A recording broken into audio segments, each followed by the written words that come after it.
হে এভৰিৱান, আজি আমি গৈ আছোঁ মুভি চাবলৈ বোকাখাতত। তাত নতুনকৈ অপেনিং কৰিছে ৰাইনো চিনেমা হলখন।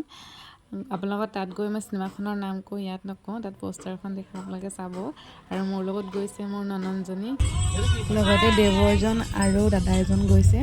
আমি বাটতে হাতী বাবা লগ পালোঁতো, চব খোজকাঢ়ি আহি আছে।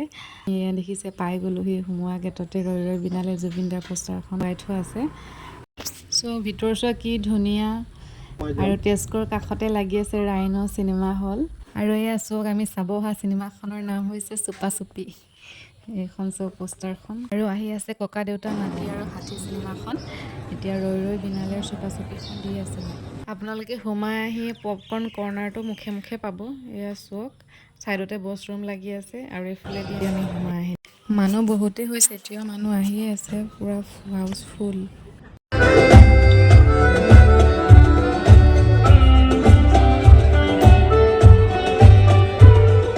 চিনেমাখন আধা চোৱা হোৱাই নাই, মোৰ পপকৰ্ণ শেষেই হ'বলৈ হ'ল। চব গাইজ, আজি চুপা চুপিখন চাই বহুত ভাল লাগিলে। আপোনালোকে ইয়াতে একশ্যন, ড্ৰামা, কমেডি, ৰোমেঞ্চ সকলোখিনি পাব।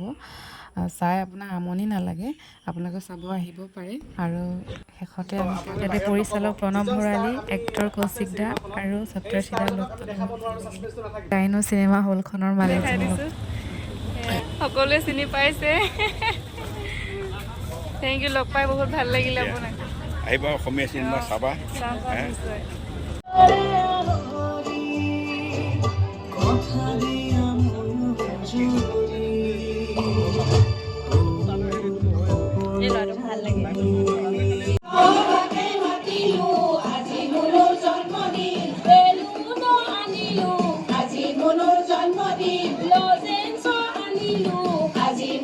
জন্মদিন হবে মিলি আজি আমি